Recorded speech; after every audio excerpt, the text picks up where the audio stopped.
So just coming home today. So God bless America, the USA. Welcome, Chris. Thank you. Yeah, thanks for being here with us today. This is great. Absolutely.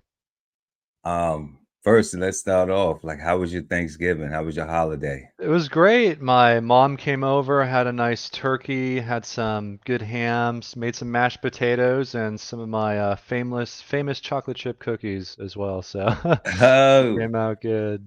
yeah, we know about them chocolate chip cookies, man. Yeah. Man, those are definitely dangerous. Those were a favorite. That's great. That's amazing. Yeah, I know that you recently separated from active duty service, and there were the topic of the show is the benefits, disability at discharge, that process, and you are someone who has been able to utilize that process that is available to all active duty members currently on active duty prior to separation. And being that you actually went through the process, I feel like there's no better person to have, than yourself, who actually can share some of your experiences with it and how it went for you. But I think we can just start right. I was getting med boarded, and I believe it was you who actually had told me about the BDD process. As I was looking into it, I was coming up on my 180 days. You have from 180 to 90 days to file for this process to where you're able to receive VA benefits pretty much right as soon as you get out of the active duty. And so I was stationed in Hawaii at this time. And after doing some more research, um, I had contacted the local VFW to try and get a representative to help me tackle some of this VA paperwork, and because it was quite intimidating at first after going through it. And I remember I sent them an email, and it took about a week for them to get back to me. And in the email, I specifically mentioned about wanting to do the BDD, or benefits delivery at discharge process. And I got an email saying that I would only be able to apply for benefits once I got out. So okay, so this was let me ask you, because this is critical. Yeah. So you inquired about the process. Right, with the representative at the organization there in Hawaii. Okay. And you all were informed that you were unable to do this process. Right, to even start doing the paperwork until my discharge date had passed. Okay. And to this day, do you even know why that information was passed instead of the rest of the story that you're going to share with us? I don't know. With being in Hawaii, there's such a heavy military presence in that state. I can't imagine why they wouldn't know about. After that, a day or two after that, I called you and I was just telling you how I was trying to find somebody to help me do the paperwork, and you told me, Chris, you can do this on your own. This is something you can totally handle by yourself. And we were both cooks in the service, and we were used to dealing with large amounts of paperwork. So I kind of viewed it like that. It was like a monthly report I had to get together to submit by a certain date. Correct. This is huge. I mean, these are your benefits that are rightly due to you, and it's something that you can do on your own. And I knew, I had looked into some other processes, whether or not you can obtain a lawyer if you wanted to go that route. Again, they do take a certain percentage I don't know the figures, but all I know is, you know, they obviously they have to get paid for their time spent working with you. So, Yeah. uh, you know, doing it on my own was definitely going to be the easiest way for me to do it.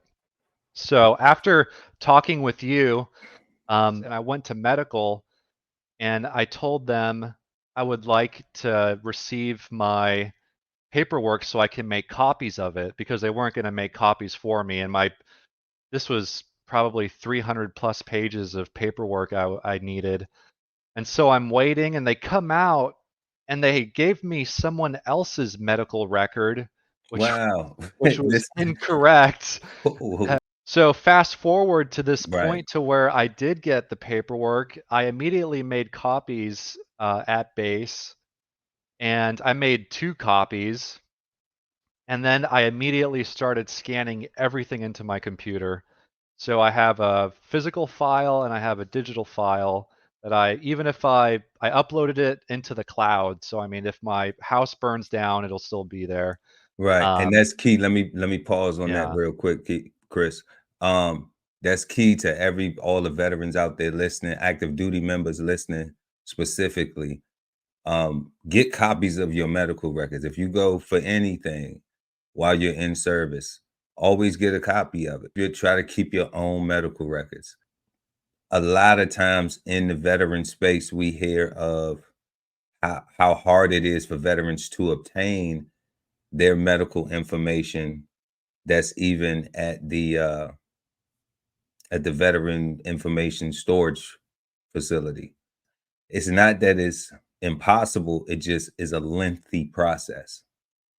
And if someone would have shared the information with them, like, hey man, get your medical records, then now the process wouldn't be so difficult. Make a copy of your medical records. Please continue, yeah, Chris. absolutely. So that was the hardest part. The hardest part was I guess figuring out the right plan of the right approach. You know, so I figured, you know, for starters, I was going to do it on my own, and then I got my medical record, and everything was updated. So I was good to start scanning and then going to the VA website to begin this process. And it's very streamlined on the va.gov process. They have a BDD section where you input the necessary information. It tells you within whether or not you're within the correct range, and then you're able to start uploading files and claiming the the ailments that you have. So once you claim an ailment, you upload your respective files for that, and then it's just a waiting game. So Right. um, the next step was I was so worried about this. I kept my phone on the entire time. Like if I was, you know, if they were going to call me at the middle of the night, I was going to pick up because I was worried about missing the phone call for the Happy holidays this joyful season. Visit the DBCHEFTV gift shop for amazing gifts and awesome savings. Use the link in the description and access 15% off our entire site. Don't wait. The sale ends January 5th, 2024. Visit www.dbcheftv.com. which is the next Yeah. part of the process. Right. And for the CNP exam, I got it once I scheduled my appointments, which again, I had to wait. It was like another 2 or so months. My CNP exams were a little bit closer to right before I was getting out of the service. Okay. So um, once that got taken care of, I had a hearing exam, which very standard. We've all done it if you've been in the service. I also Right. had a physical exam to where I could, you know, describe to them any sort of pains or anything that was bothering me, or even anything that I had put in my claim. Definitely tell them. And also there was a mental health exam, which was the lengthier of the two, but I felt that went really well. The doctor was very nice, And with the CNP completed, it was, I believe I got out on June 25th. It was within, I don't even think it was within 2 weeks after that I had my ratings within, it was easily within 2 weeks, a week and a half. So from the time that you actually submitted your paperwork for the BDD process, Right. went through all of the CMP exams required, it was only 2 weeks after your separation date and you were rated at the Right. VA. It absolutely works as a design. As it was designed. Yeah. I mean, The it kind of process, seems yeah. so absurd to, and I had been scouting forums. I had done so much reading on Yeah. people that would have these claims that were over a year long, 8 months. I mean, some of them can last fairly long. And to be able to do this process with the BDD and especially making that transition out was massive. Was massive for me. Yeah, definitely. Yep. So thank you, Chris. I wanted you to, come by and share an actual testimony from someone who actually used the process. Yeah. And has an honest opinion about how it worked for them, and that this process is available to all service members who are currently on active duty and are preparing to transition from active duty back to the civilian world. Definitely look into it. We're going to put a link to the form so that way if you're an active duty member and you want to go look at the form, so you can have access and familiarize yourself with it. And Chris, I mean, you got anything for anyone aspiring to go into the Coast Guard or any other branch of service? You got anything? I think joining the service was the best decision I could have made, at 17. It was by far the smartest decision I ever made. I have nothing but good things to say about my service and, of the people I met, which I still talk to, DB Chef being one of them, so you make lifelong friends, get to see cool places, and, you get taken care of. You really do. I do read a lot of negativity and, I've had nothing but a wonderful experience with the VA, whether it be getting my medication house. I mean, I'd go and talk to my doctor. Everyone's super, super happy. It's just great. It's not a big deal. It's just part of the routine of maintaining your wellness. That's all. That's how I view it. The routine of maintaining your wellness. That's perfect. Well, thank you, Chris. You got it. And anytime you want to come back to the Veteran Kettle podcast, we'd love to have you. Welcome, Mikasa Sukasa.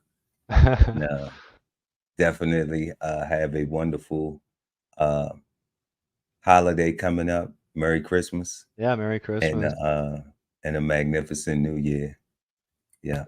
So just coming home today.